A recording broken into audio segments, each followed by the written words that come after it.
Os mangroves.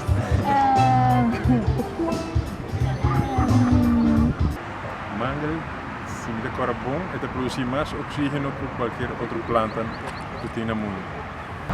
Mangroves obviously are made up of these specialized trees that can tolerate high salt concentration. Nota mata nang normal naman nos tawag tur camin da riba nos terra.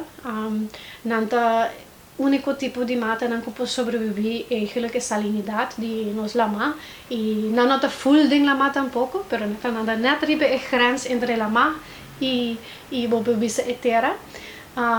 E parte interessante é com nanta expulsar também é salo que tem ding lama, dus nanta filtra é salo a fora, dus eigenlijk é weefsel, é tissue que tem dentro e mata não hobby viaja, depende de cada espécie, pero algum não tá saca tur é salo e nanta depositar essa riba é blachi. Well, actually, I think there are 3 types of mangroves on Aruba. Dus we hebben na Aruba aqui 4 mangroven.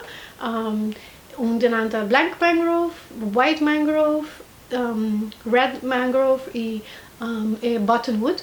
E buttonwood nós for 14 anos, que nós gosta saca portret de Jebani Lama, é portret na icônico de Aruba, tá eigenlijk buttonwood que tá quando chama mangrove of mangrove-achtige. Mangrove nota specificamente é também é mesmo tipo de mata não, diferente tipo de mata não que assim tolerar o meio ambiente entre lama e terra.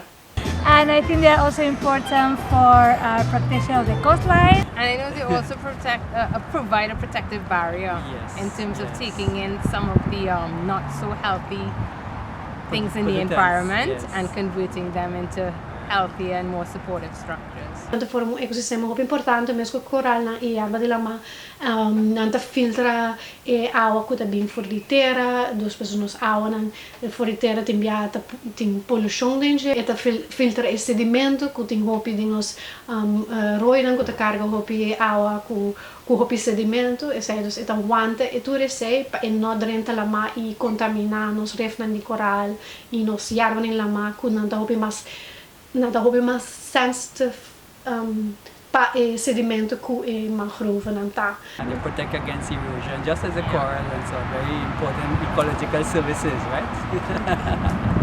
E assim a dor que esse sedimento tá queda acumular, bande mangrove não, e tá cria terra bobisa também. Dus het ajuda contra a erosão também, dor que na raiz não tá aguanta tudo e sedimento não é.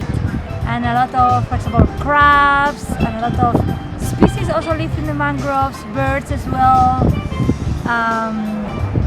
So yeah, I think the major function of the mangroves is also to regulate the coastal processes. A raiz não tá eigenlijk também cria mesmo que o coral não cria estrutura para habitat de bestia, que também também foral piscar na chiquito porque da dentro eigenlijk é baby piscar na que timbiata não end up de by ora não cresce não end up de by zeegras mas não cresce mas não que evoluar não te sigue bij ding depois no final ding é ref não dus eigenlijk het forma é como diz kindergarten, também nursery, mesmo que arbeid in lama, pero hasta pre-nursery para piscar ng kuta como isso? Não terminada nos ref como adulto.